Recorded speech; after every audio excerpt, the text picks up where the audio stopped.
Now, a special presentation from the KTVB Newsroom.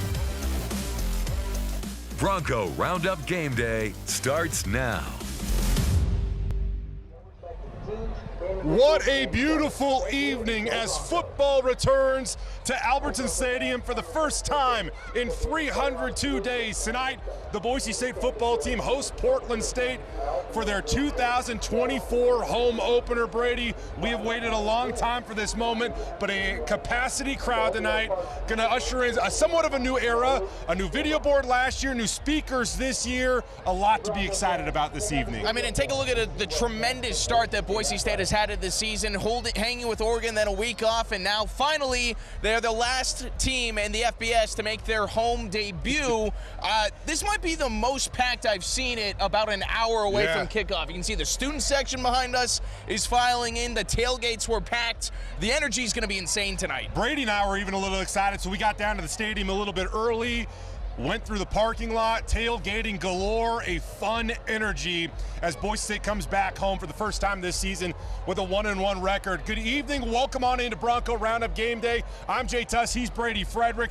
For the next 40 minutes or so, we're gonna show you the latest when it comes to the Boise State football team, who's gonna start at center, who's gonna start at right guard, and so much more. But we begin with a bit of a flashback, because it's been a minute since Boise State has played a football game. They had a bye this last week, so you have to go back 2 weeks ago at Autzen Stadium as nearly 3 touchdown underdogs.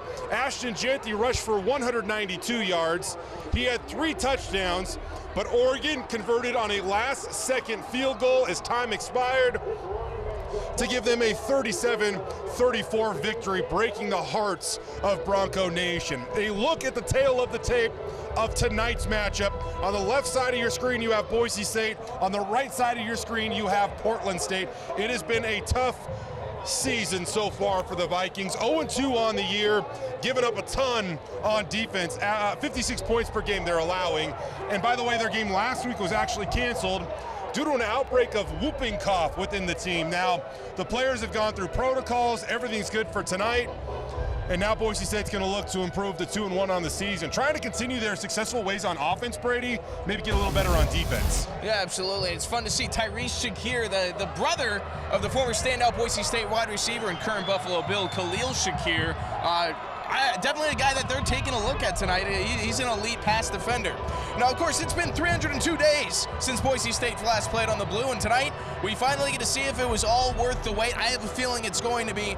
This week, Spencer Danielson talked about how Albertson Stadium is just different. It is just an unmatched environment. You can see it in the crowd. And now the Broncos, really above all, need to get back to their unbeatable ways on the home turf. My first home game on the blue was 2017. We played Troy at home. It was a day game. And I'll never forget running out that tunnel and just the feeling of Bronco Nation on the blue. And this is before the lights and some of the new sound stadium and the new scoreboard. And it's just, there's nothing like it in college football. And there's so much tradition with the blue field. You had a group of guys for decades that when they played a game on the blue, they found a way to win. That's got to be our team. I mean, we've lost too many games on the blue over the years. I've been a part of a lot of those. We got to get it right. There's nothing louder. There's nothing more exciting than playing in Albertson Stadium. And so I can't wait. You know, I like Coach Danielson really emphasizing the importance of playing here at Albertson Stadium. Is you got a live look at Boise State's long snapper, Mason Hutton, getting ready to go on the blue tonight. You know, Boise State, at one point in time, they won at a ridiculous clip on the blue. There was about a 15-year window where they went 104. With the last couple of seasons, Brady, they're only 13-6. And while that would be good for a lot of programs, that is not the standard of guys like James Ferguson Reynolds and the rest of his teammates that committed to play here at Boise State. Yeah, and I love hearing Coach Danielson talk about how it is important to win at home. It is not just about getting the total number of wins that you need to win a Mountain West championship or a bowl game. That's the thing about college football. It's special. You win at home. You defend the blue, and you put on a show for your local fans who are going to make the commitment. We saw people tailgating BSU Pimp out here at 4:30 in the morning, getting the tamales ready, getting the tent set up. Gosh, that means something. It just kind of feels like a family reunion. It really, Brady and I were walking in here and we're like, it just feels like it has been so long since we all gathered have it on a Saturday evening here at Albertson Stadium. Over 300 days. I mean, think about that. You wait 300 days, and then in a period of about 2 months, you get to play, hang out here 6 times. Oh, and I cannot wait. This is a nice one to start it off with. Of course, we have some exciting ones coming up. The one next week seems a little bit more interesting because of the news that we heard last week. No kidding, man. As we turn to the future, yes, Boise State last week accepting an invite to join the Pac-12 conference starting in the 2026-27 school year. Now, that news broke a little over a week ago, and the Broncos, they're going to join and leave the Mountain West along with Colorado State, Fresno State, and San Diego State. Moments after that news broke, we had the chance to catch up one-on-one with Director of Athletics, Jeremiah Dickey. Jeremiah, you always say that you want to do epic at Boise State. Is Boise State moving from the Mountain West to the Pac-12 an epic move? I believe so. You know, I'm bullish on who we are, and I'm always going to bet on ourselves. Movement creates opportunity. That's my role and responsibility here. I said it the day I got here. It's always what's next. We are not going to sit back and let things happen. We are going to make them happen, and I believe this is a great move for our institution, our athletic department, from a competitive excellence standpoint, from a revenue generation standpoint, and I believe it's the next step in us creating epic. When you talk about revenue generation, how much more revenue do you think that Boise State could potentially make in the Pac-12 versus staying in the Mountain West? I think a lot of that is to be determined. You know, as I look at the numbers, I know this move improves our financial situation instantly. And there's still 2 to 4 teams that we're going to have to add to continue to build this out. But how exciting is that? To me, that creates revenue opportunities for us. And there are no guarantees, but I believe in our team and what we're building. So this kind of seemed to come out of, left field last night. How long have you been in talks with the Pac-12 conference? And then when was the official invite actually extended to Boise State? Yeah, yesterday was a big day. And there was a lot of work being done behind the scenes. You know, we always knew that this was a potential opportunity. It obviously started escalating, over the last few weeks. I'm not sure I believed it would happen on Monday this fast, but it did, and I'm grateful for it. There are stiff penalties for leaving the Mountain West Conference. Yeah. Is there any way to anticipate how much Boise State will actually have to pay out of that projected $17 million exit fee? Yeah, we have the projections, and some of that is to be determined. There are a lot of moving pieces to this, and this is one of 100 steps, as we look ahead. Does that $17 million stand as a hurdle at all for Boise State as they make this move? No. I'm confident in what we have, what we will have, and whatever we don't, we'll go out and get. My goal, and this is a non-negotiable, we are going to hit the ground running come July 1st, 2026. I know the tentative timeline for shovel and ground on the North End Zone project is early 2025. This is always a bit of a loaded question when I ask you. A number of your other athletic venues have had upgrades, and now you're moving into the Pac-12 conference. Dare I ask, what is next? Well, you mentioned the east side. North End Zone, the east side would be what's next. Extra Mile is on our list. We're going to turf the outfield for softball. We're going to get a new turf for Albertson Stadium. We're never a finished product. We won't stop, and there's so many opportunities ahead for us.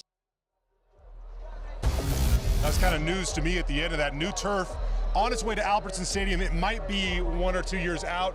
Same with softball. We'll see how that project eventually finishes up. But so much excitement going into the Pac-12. And as we kind of break this down, I think we begin with what it's going to look like. Who is next that the Mountain West, the Pac-12 is going to target? And, right after the news broke, we talked about that, likely it would be Memphis, Tulane, and South Florida. And then lo and behold, yesterday, a report surfaces that those are the top 3 targets for the Pac-12. Yeah, and I like the fit. I mean, we've talked about it relentlessly when the news came out. You want to get more time zones, and especially if you're going to go East Coast, it's better to have a handful of East Coast teams than to just go with one team out there. It reduces the travel. You almost can get a situation where you have multiple kind of pod systems going on there. And you look at teams like Tulane, Memphis, great G5 programs that are not only great, but also continue to be on the rise in terms of how they have developed their stadiums, invested into their programs. Yeah. right now, I mean, great timing. South Florida is hanging with Miami at halftime. It's 22-15. They're right in it. You talk about stadium developments, though. You know, San Diego State opened one not long ago.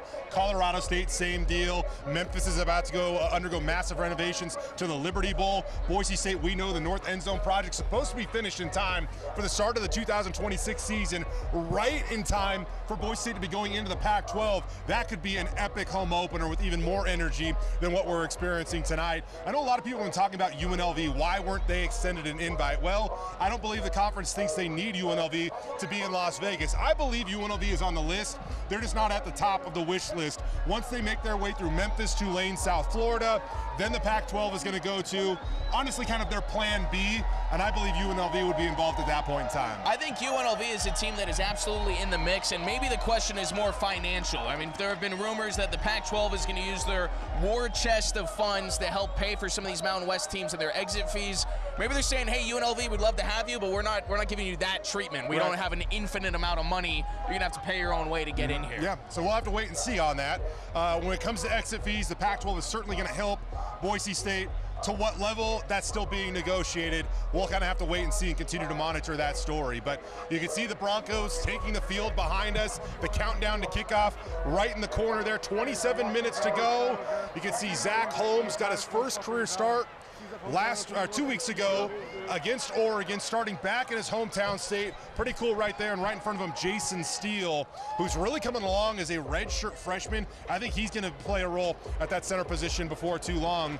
But as the Broncos get through warm-ups, Brady, you know, the Pac-12 news is significant, but so is playing an FCS school. It always seems to spark a very specific discussion. Yeah, and I know some fans love this conversation, some fans hate this conversation, but the topic always seems to come up every time Boise State is going to play their annual FCS opponent, especially when it's a Big Sky opponent. Why not renew their rivalry with the Idaho Vandals? They're sworn enemies, good old friends from back in the day. Fact of the matter, they haven't played since back in 2010. That was when Kellen Moore led the Broncos to a 52-14 win. It was the 12th win in a row for Boise State over Idaho, so things obviously were going well back in the day when they were doing it. And the pros of bringing this game back seem kind of obvious. You can keep the money that Boise State pays an FCS school in the Idaho State school system. It would pretty much be a guaranteed sellout. Tons of Vandal alumni in the Treasure Valley.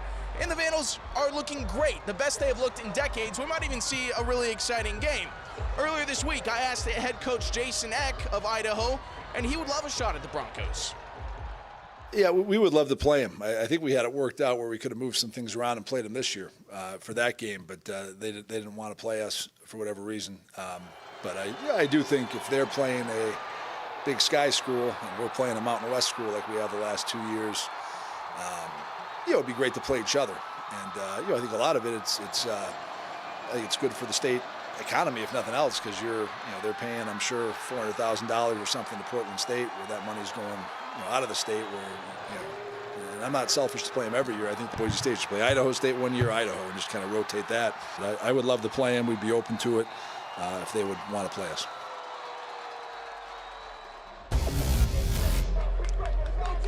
So, we would love eventually to see that return, at least I would personally, but there's some politics involved. Yeah. And it's not as easy as it sounds. So I'm just going to leave it at that right now. Hey, how about a little bit of breaking news? We can report that Roger Carrion, the starting right guard for the Boise State football team, along with Mason Randolph, the starting center for the Boise State football team, both of them have been ruled out tonight. Not much of a surprise. We can add wide receiver Chris Marshall to that list, though. So Boise State will be without those three guys on offense this evening. Nobody listed on defense. That's encouraging news, I would say, Brady. They've been extremely healthy to start this year, knock on wood. Of course, we have the wooden desk just for that. Yeah. You can see some of the defensive guys gathering out on the field. Seth Noth, the Bishop Kelly alumnus, getting ready to go here. The 2024 home opener right in front of them. Cole Miller, another BK grad. Obviously, they play some pretty good football over there with Coach Kulig. Alexander Tubner, let's just keep it here for a second because speaking of having guys available on defense. This actually is a good thing. So Alexander was ejected from last game against Oregon. It happened on a 1st and 10 at the Oregon 22. And not only did the Broncos was one of the best defensive players, they also had a 15-yard penalty on the play. Well, officials reviewed it in-game, and they deemed it targeting Following the game, Boise State appealed that ruling to the NCAA.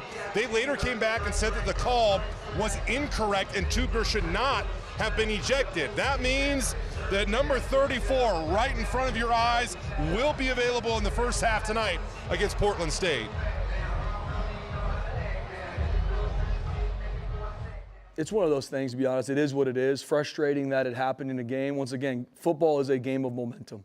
Alexander Tubner is one of our best players. When he gets kicked out for a penalty that then they come back and say didn't happen, it is what it is. Everybody deals with that. It could go either way in certain situations. This one in game didn't feel like it was. It was called that way. That's the life we live. But very glad that they fixed it and Tubes is going to be ready to roll. Yeah, we're going to actually just keep it on the field for uniforms. Back live on the blue, Latrell Caples and Zion Washington getting ready to go. Two of those guys from Texas. Looks loose. Man, he will be carrying out the hammer today. A big-time honor for Latrell. First time he's ever done it in his career. And hey, let's talk about these unis for a second. The light blue, white look. Only the third time they've ever worn these, Brady. Hey, they're 2 for 2. Only 2 times they've worn them, they posted wins. What do you think of these? You know, we call it controversial every time it's not all blue on the blue. I don't think there's any controversy whatsoever here. This is a clean look. It is nice, and it's unique. I love the fact that they've only worn them twice and have gone perfect. But this is nice in the vertical stripes. You can really see that change they made, making a difference on the sleeves of the jersey. And the thing that I will say is, like, once the light reflects off of the silver numbers, it kind of looks white. Like, you and I have been big proponents. Turn the silver white, and I think that these would hit so much harder, but still a pretty good look as Amarion McCoy, one of the top-rated cover cornerbacks in the Mountain West Conference, is basically in your living room at this point. But, you know, they've given up some big plays on defense, Brady. Amarion McCoy, not the reason why. Number 7 is playing some really good football right now. Absolutely. Another thing Eric Chenander said this week, it's not that they're giving up so many explosive plays, especially against Oregon. It was the size of those few explosive plays. So in a way, it's progress. It's fewer explosive plays just for more yards. It hurts more when it happens. Yes, yes. Again, the whole team out on the field right now, still going through their pregame warm-ups, and you might hear the atmosphere a little bit better. I don't know if you just noticed this or not, but they were kind of teasing Bronco Nation. Up until about 3 minutes ago, they were using the old speakers here at Albertson Stadium to pipe in music. But 3 minutes ago, they started blasting music through their new sound system, which is elite, Brady. And earlier this week, I had the chance to catch up with Nathan Burke, a senior associate athletic director here at Boise State, who kind of gave me the deep down low on how cool this system is.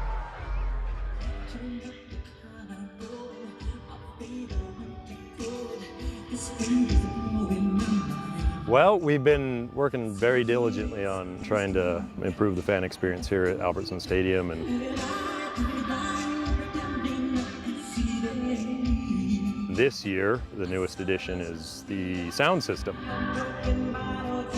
Well, the old setup is currently still strapped to the top of Blaymire.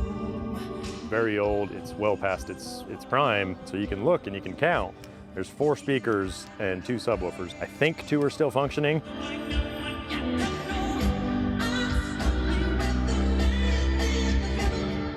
But we knew it was time to make a change. So we tried to find the best system for this stadium. Every stadium is unique in its structure and how it's laid out, and Albertson Stadium is no different. So we really needed to find something that fit the unique architecture. And we're going from 4 speakers to around 81. And we're going from 2 subwoofers to 8. The volume's actually not going to be much different than the old one, but you'll be able to hear and understand and feel the noise in a different way than you have in the past. The speakers are L Acoustics out of France. It's really same speakers that you see all the concerts tour with. Luke Combs had L Acoustics in. Taylor Swift uses them, I believe, in her concerts. L Acoustics was obviously a huge presence in the Olympics recently in Paris. We wanted to make sure we got, you know, the best of the best for Albertsons, because you only get to do these things once every 10 years, right? And when you do it, you want to do it right.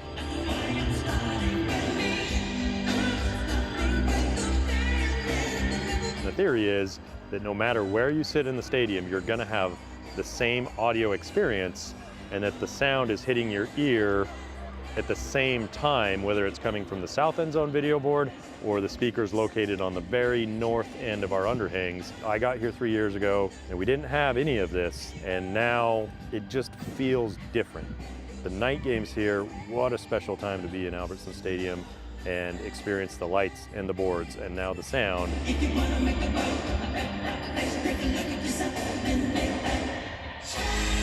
I really feel like this is the best show in town, and it's the best show for 600 miles in really any direction.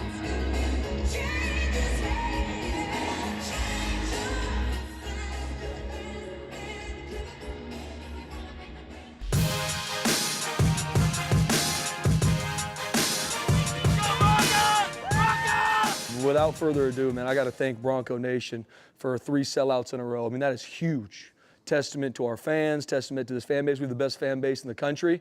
When you come out, come early, be loud, wear white, but can't wait. And obviously the goal is 6 games, 6 outs. We got to handle our part of it by the product on the field, by how we play.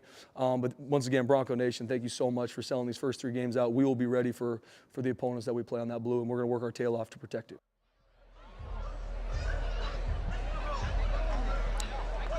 6 games, 6 sellouts. Boise State has sold out their first 3 games of the season. That includes tonight's contest against Portland State, next week's contest against Washington State, who, oh, by the way, won a thriller on the Palouse last night to improve to 4-0 on the season.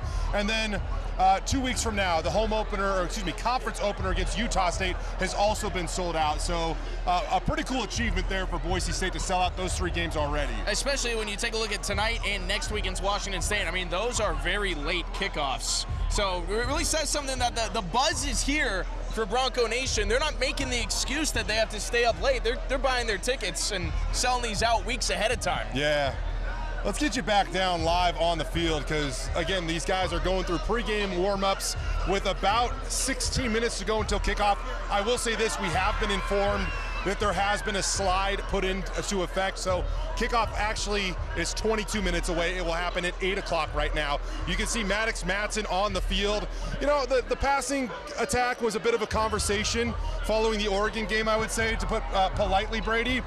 Maddox goes 17 of 40 for 148 yards. He started out pretty good, completing 12 of his first 19 passes, but down the stretch, he only completed 5 of his final 21 passes. They got to be better in that area, Brady. Oh, absolutely. And you mentioned it. It definitely was a conversation. Maybe it was a little bit too much of a conversation within some of the fan base, because Spencer Danielson and Dirk Cutter would be the first to tell you that, yeah, Maddox has plenty of room to improve. He is a redshirt sophomore quarterback. They want to have him take big steps forward each week. The wide receiver room has room to improve as well. Yeah. They need more separation. There's too many drops. It's holistic, as Spencer Danielson likes to say. It's team-wide. They want to see this team grow. They're going to have an opportunity to do so today, though. Look at one of the best pass rushers, not just in the Mountain West, but in the country. Ahmed Hassanin getting ready to go. But yeah, that passing attack, talking with Spencer Danielson this week, yeah, he said that a lot is on Maddox Matson, but again, these wide receivers are playing a big part too, and he wants to see them make some strides. There are some decision makings for Maddox, but Maddox has done a good job through 2 games. Still a lot to continue to grow and improve on. We got to have some receivers that can go win a one-on-one too. And there's a lot, and I showed our team, there's some clips on film where I asked the team, where do you think Maddox should go with the ball here? Because everybody, when I'm looking at, is covered. We got to find ways to create one. We got to go win one-on-ones. We got a great group of receivers that do work their tails off. We need to take a big step. And Coach Miller does a really good job with those guys. And now it's, okay, if I want to be in a situation to make the big catch in a game or have the yards that I want in a game, I have to perform that way in practice. If I can't make that catch or create separation in practice, as a coach, I cannot put you in that situation. And that's my message to the receivers and anybody else on our team. With 115 guys on a football team, there's a lot of guys that want more reps, special teams, offense, defense, receivers, want the ball more. You have to perform in practice. And guys that do that will get opportunities. And then what they do with that opportunity on Saturday night will either turn into more opportunities or less. But that's where I look to everything. Is it's all about what I do in practice. That gives you and earns you the right to have an opportunity to do in the game. And then at that point, we evaluate the game to see where we're going from there. we're getting to a real critical part of pregame warm-ups where you're going to see the first and second string offenses go through warm-ups. Jason Steele, number 67, right in front of your TV screen right here. And you can see Ben Dooley, the senior out of Nevada, giving the little pregame pep talk to his offensive line group. But this is kind of the point in time in the game where we're going to really be able to see who's going to start for Boise State tonight. So we're going to keep it out here while we break it all down for you. On defense, it kind of looks like the crew that we have seen all season long. However, number 9, Sheldon Newton, out there with the first team defense. And that's a spot that has been occupied by a different Bronco for some point in time this season. But you can see maybe he's going to get a start tonight against Portland State. Yeah, you can see Zach Holmes did come out today as the starting center running with the ones. There's been conversations about Jason Steele, continuing to work, continuing to get better. It does look like they're sticking with what worked 2 weeks ago against Oregon, though. Letting the walk-on redshirt junior out of Oregon continue to be snapping the ball and leading that group. You see number 26, the true freshman, Zaire Gaines. As Breezy Dubar kind of works his way back through injuries, I would expect to see a lot of Zaire tonight once, Ashton Jeanty kind of does his thing and takes care of business. At that starting right guard spot, we're going to see Tyler Heinath again. He stepped in for Roger Carrion when Carrion went down against Oregon. Really did a nice job, yeah. Brady. Shows out the depth of this offensive line. Something that we thought they had, well, now it's actually coming to fruition on game day. It is nice when they can go out and prove it. Another note, we talk about Zaire Gaines. Another guy we potentially could see is Dylan Riley, number 24. He's a true freshman, but as we know with the redshirt rules, true freshmen can play in 4 games. Yep. He might get his opportunities tonight. It's a guy back at the beginning of fall camp that they said maybe we'd see a little bit of him. He might be playing. I think, again, as Breezy continues to work his way back, this is a perfect game to get Dylan Riley his first college action, get his feet wet a little bit, and conveniently, Brady, he was just running with the number 2 offense right there. So I would expect to see the true freshman, the score's got to play to Boise State's favor, but I would expect to see the true freshman out on the field for the Broncos tonight. And by the way, just a good number right there. Who doesn't love the number 24? I certainly do. My childhood idol. I guess both of our Ken childhood idols. Different guys. Kobe Bryant. Great number, Dylan. Great number, my friend. Hey, as the Broncos get set to head into the locker room, a former Bronco was seen back at his alma mater this week. Charles Leno Jr. was a 7th-round draft pick back in 2014, and this week he returned to visit with guys like Spencer Danielson in that offensive line group to share his knowledge with the newest batch of Broncos. He is amazing. He just embodies Boise State football. Like, to think about that guy is a 10-year NFL vet, played at an extremely high level. And if you look at him, he's not the average, genetic freak show that NFL tackles are. Some years he played at 295. That doesn't jump off as an NFL veteran, 10-year guy. And it's because how smart he was. It's because how he approached the game. It's because the things that he learned at this program that he was able to continue to build on. So he's been great on, again, some of the physical things like jump sets and hand placement, but it's more like his approach to the game. That's what kept him in the game for so long, is his mental ability. He was talking in the room and I couldn't type fast enough. I was trying to write down everything he was saying. I was almost wanting to get my phone out and just film it because it was just gold that he was giving us. So super grateful for him and him to be giving back to our guys, and he didn't want anything. I think we gave him a hoodie sweatshirt. Okay, here you go. Thanks for being here all week, hanging out with our guys. Here's a hoodie. So he's the perfect Boise State NFL. This is what we want everyone at Boise State to be. He's an awesome guy. We really, really appreciate him being here.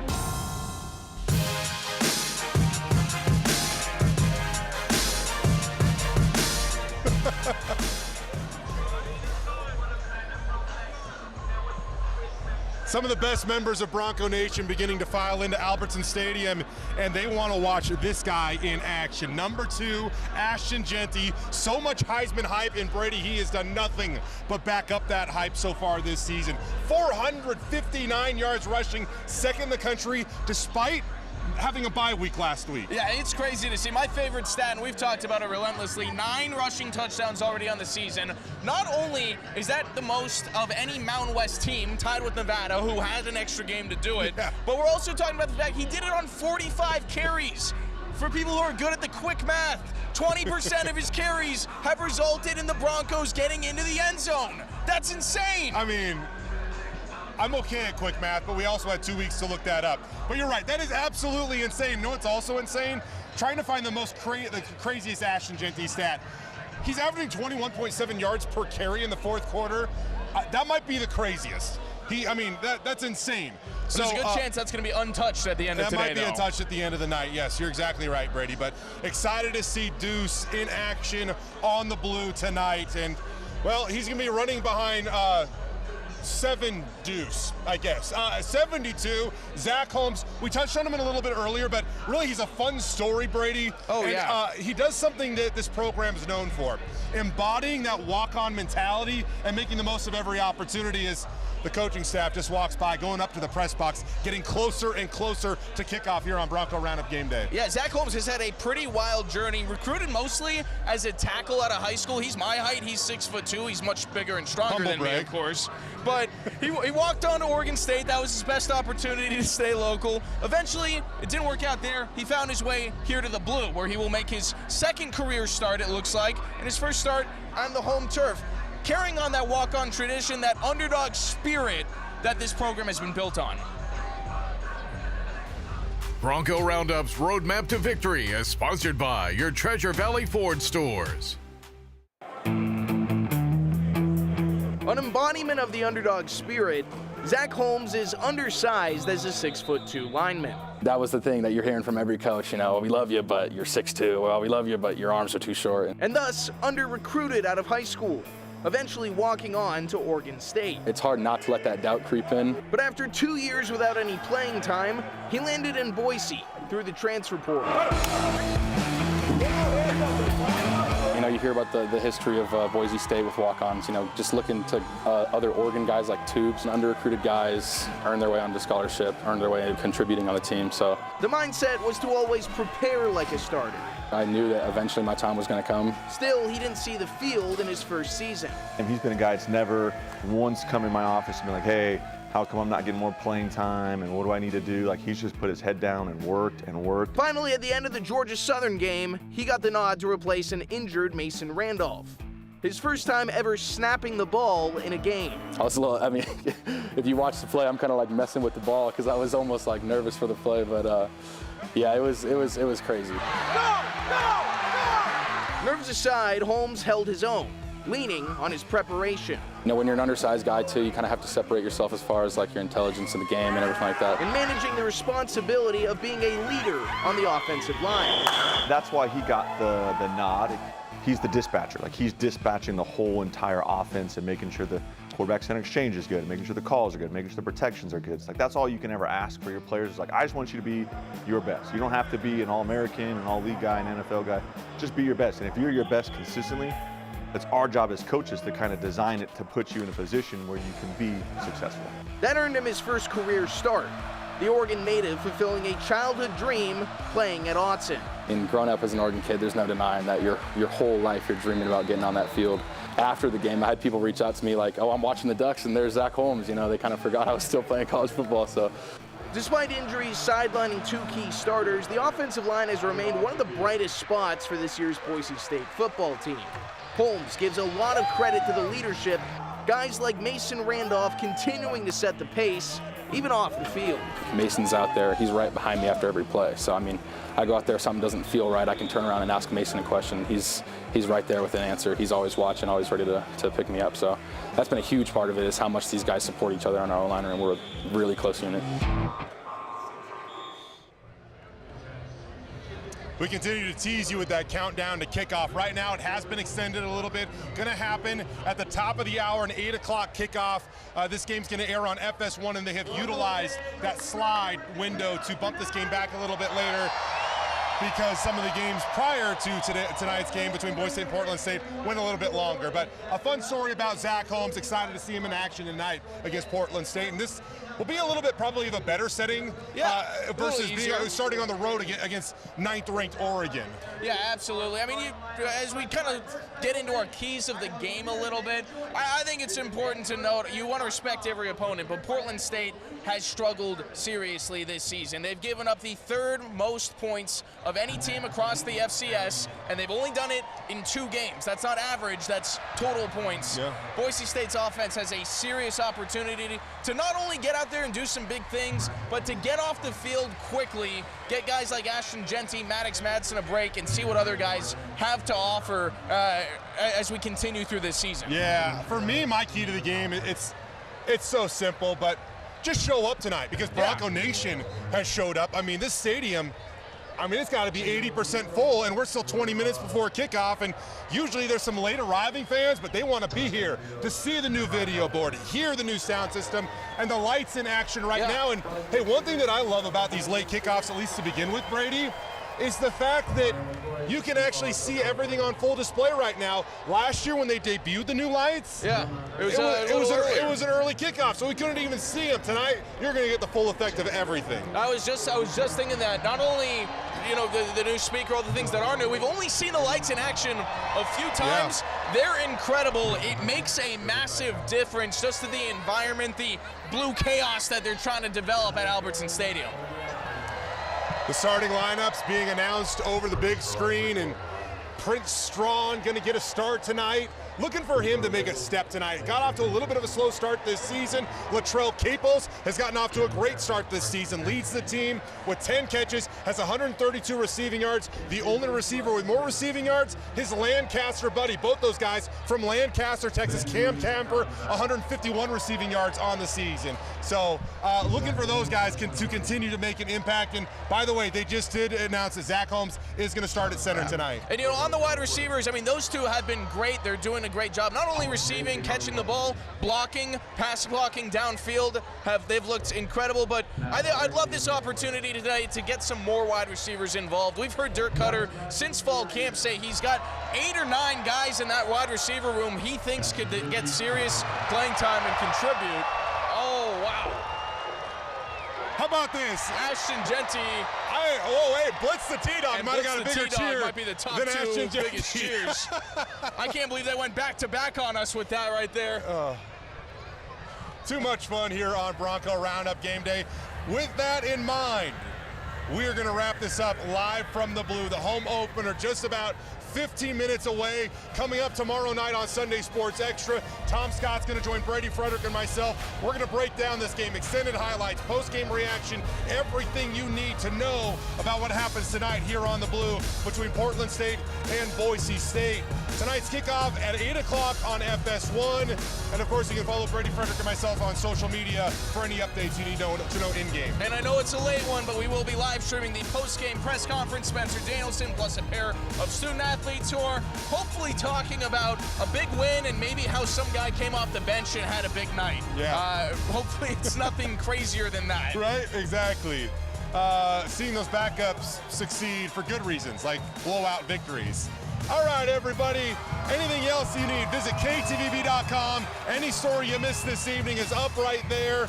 We're getting ready for Charles Leno Jr. to raise the blue chaos flag. The Broncos are moments away from running out of the tunnel. For Brady, Frederick, and the rest of our crew, I'm Jay Tust. Thank you for watching Bronco Roundup Game Day. Enjoy tonight's game between Boise State and Portland State.